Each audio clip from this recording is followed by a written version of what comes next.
ay bismillah asalaamaaleykum wa rahmatulah barakaatu mbokk yi man la Marietou fii ci Saveurs Planétaires macha allah fas yéene dellu si waat ak yéen tey jii ci kattanu yàlla ni ñu ko fi baaxoo di defee macha allah ba léegi ci suñu opération tabaski bi di wax ne li ci des bareetul ñi ngi ñaan yàlla may ñun ñëpp ñu fekk ko te tal ko ci kattanam ak mani la mag yërmandeem mbokk yi tey jii ba léegi ñu ngi ci suñu opération tabaski bi macha allah comme ni ma ko waxee ñu fas yéene indi entrée yi fas yéene indi garniture yi comme ni ñu ko fiy defee fan yépp macha allah donc di wax ne tey xam naa suñu mbokk végétariens yi sax ñooy gën a gisati seen bopp ci li ñuy liggéeyati ndax lépp ay vegetables la voilà macha allah te yi fi nekk yëpp wér donc tey incha allah fas yéene nañ leen indil ñetti façon yoo xamante ne bokkul te lépp ay crudité lay doon bu ci yàlla àndee voilà donc dañuy njëkkee ci salade bi nga xamante ne moom tam suñu mbokk grec yi dañ koy faral di mais macha allah alhamdulilah donc ñoom seen salade bi simple na neex na gaaw na rees ñu ngi koy woowee ñoom marullo salata voilà marullo salata mooy da ngay jël ni salade verte da ngay jël laitue gis ngeen ko nii man nii laa ko def donc romaine bi laa jël def ko nii ba mu sew gis ngeen ko ni moom ay affaire am yomb na su ko defee nga boole kook sa persil ak sa oignon vert ak sa aneth daal di ko defal vinaigrette bu woyof ta neex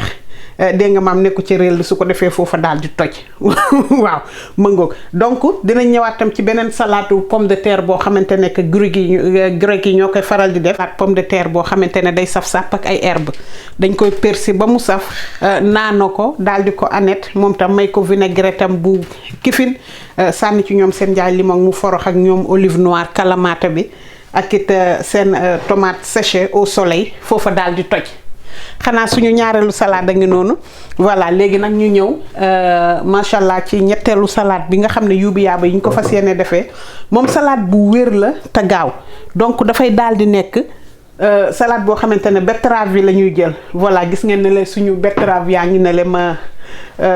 kii ko dagg ko ay cube yu ndaw day ñor nag dañuy togg betterave bi voilà mun nga ko roast ci four bi normalement recette originale bi betterave bi la ak carotte râpée mais man gis nga ma nii dama ci sànni betterave bu orange bu fi newoon su ko defee foofu daal di tëb mëngoog léegi salade pomme de terre grec bi comme ni ma leen ko waxee woon tout à l'heure. Voilà, donc rapidement pour la version française, Machallah, au menu ce soir, je vous propose 3 salades différentes. Voilà, 3 salades différentes, dont les 2 sont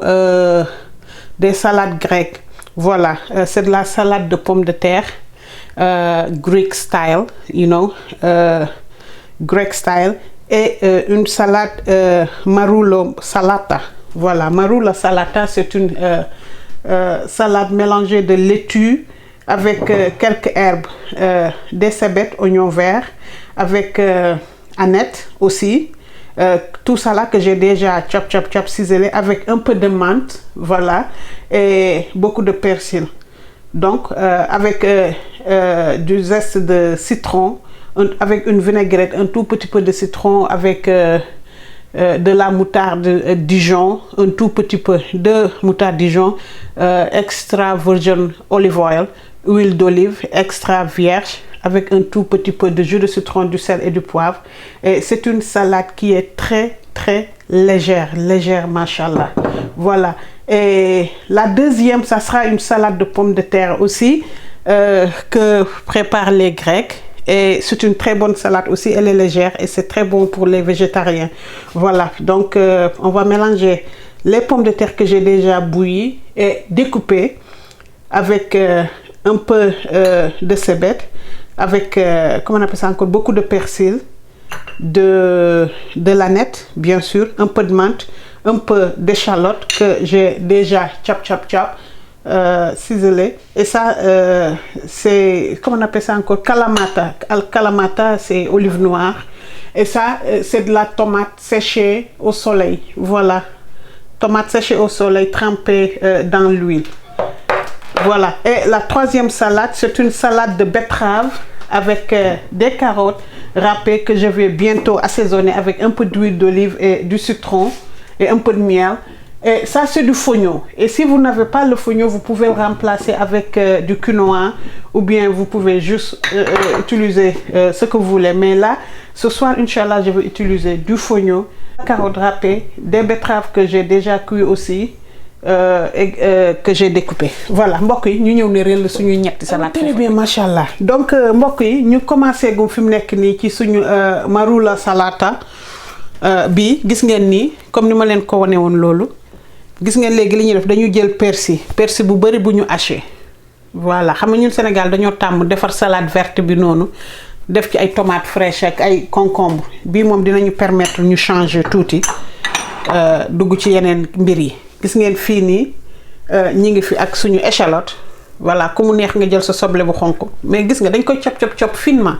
dagg morceau yi ndaw mi ngi foofu ñu daal di jël fi suñu oignon vert voilà vous voyez. Voilà, donc là, on a quelques feuilles de laitue que j'ai ciselées, comme je vous l'avais dit tout à l'heure. On a du persil que j'ai haché, comment on appelle ça, des échalotes aussi hachées et du cébec. Donc, et ça, c'est l'aneth. Voilà, juste comme ça, c'est bon. C'est bon.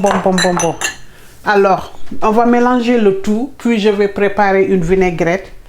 avec du citron, un peu de zeste de citron aussi, et le jus, et de l'huile d'olive, du sel et du poivre, un peu de moutarde de Dijon. Ok, très bien, machallah. Mbokk yi donc rapidement ñu defal vinaigrette gis ngeen ni benn kuddu Dijon mustard muy moutarde Dijon sinon ku ci nekk rek moutarde bu la neex nga ne ko ci réel rek jàppee ko sa njàmbur voilà. Gis ngeen fii ñi ngi fekk du sel rose un tout petit peu de sel du poivre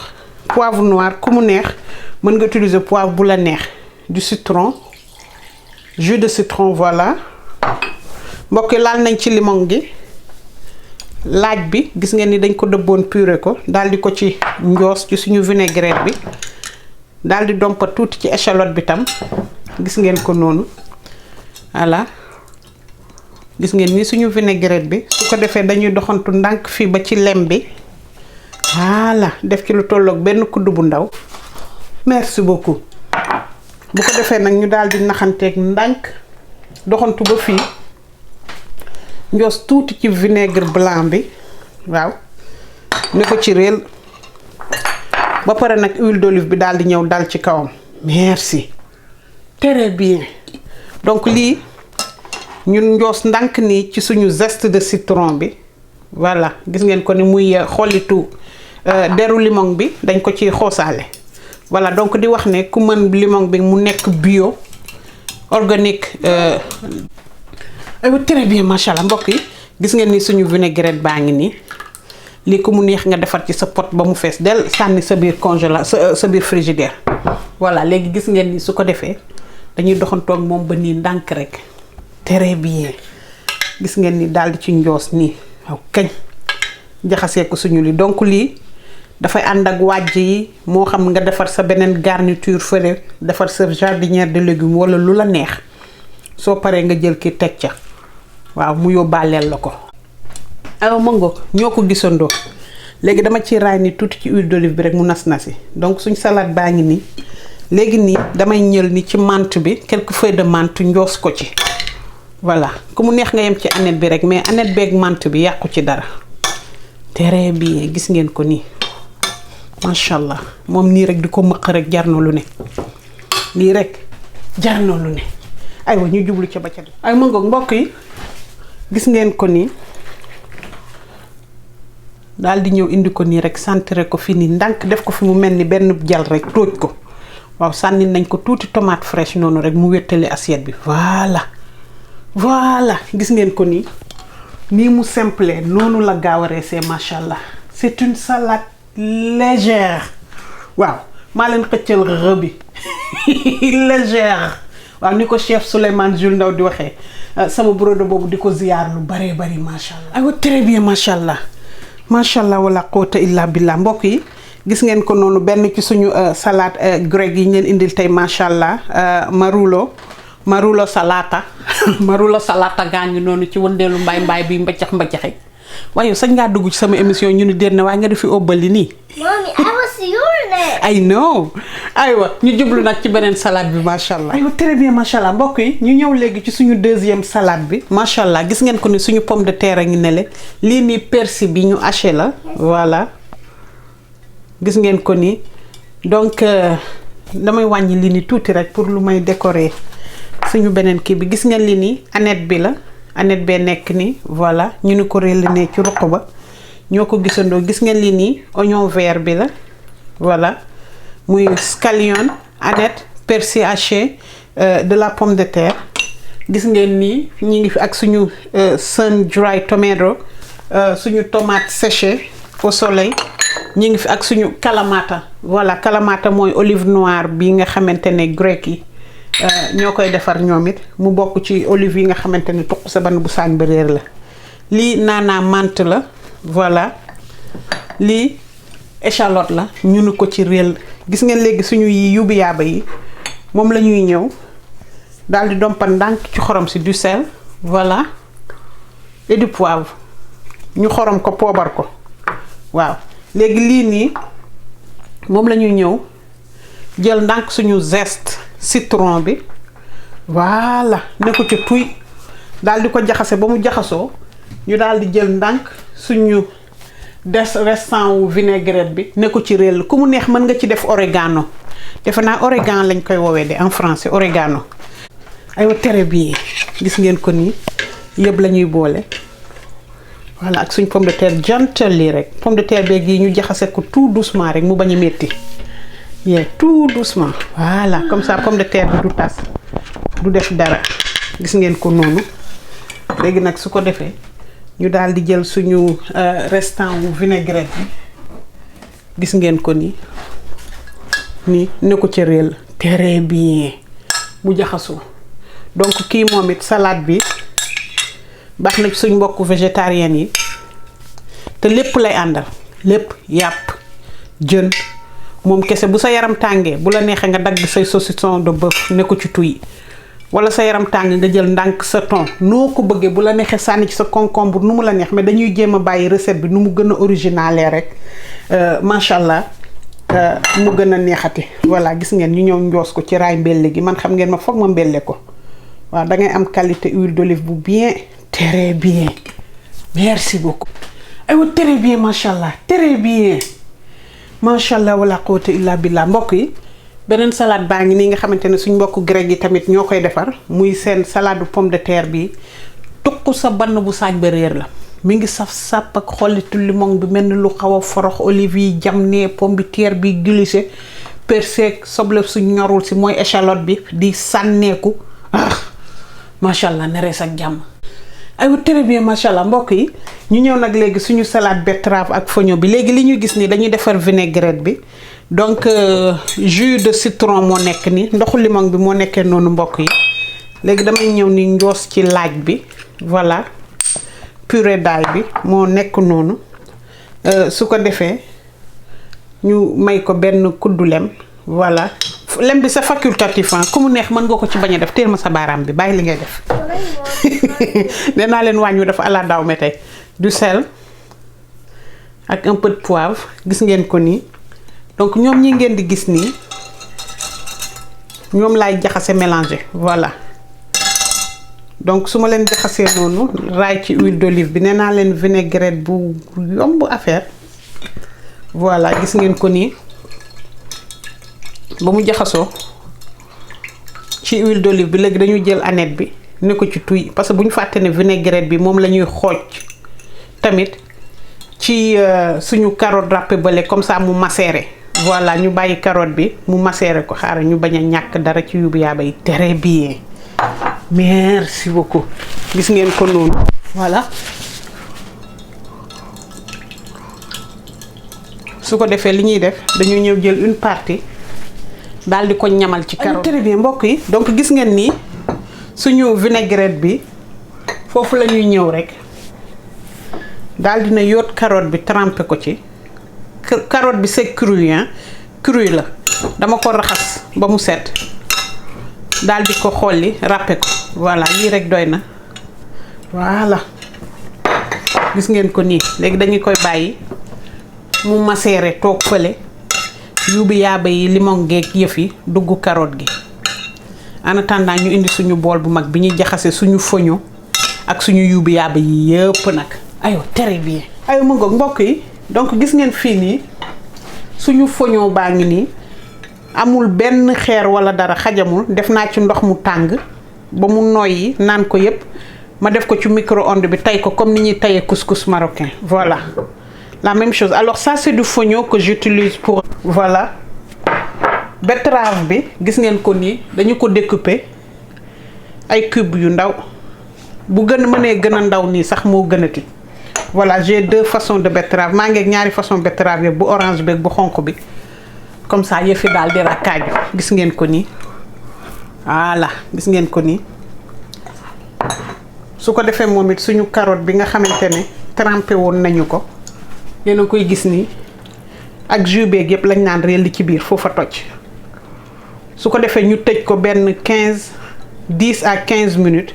ingrédients yëpp àndandoo betterave bi yëpp carotte bi dégg nga maam ndelli couleur bi changé foño bi cuqaaral nen ñu njoosaale ci vinaigrette bi très bien merci daal di cab ci persil bi ñu haché woon voilà jaxase mélangé bàyyi leen ñu reposer tuuti ñu soog a ñëw nag daal di moulé waaw teg ko suñu kaw xobu feuille yu laitue bu bien bon voilà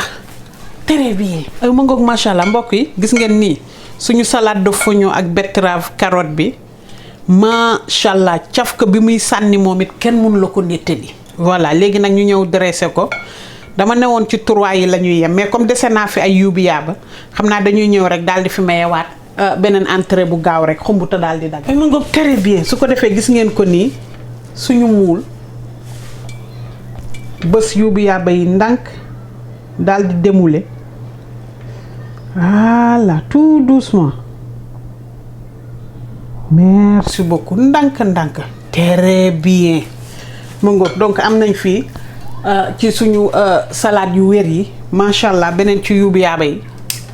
gis ngeen ko noonu jël ndànk suñu quelque ci anet bi sànni ko noonu bàyyi leen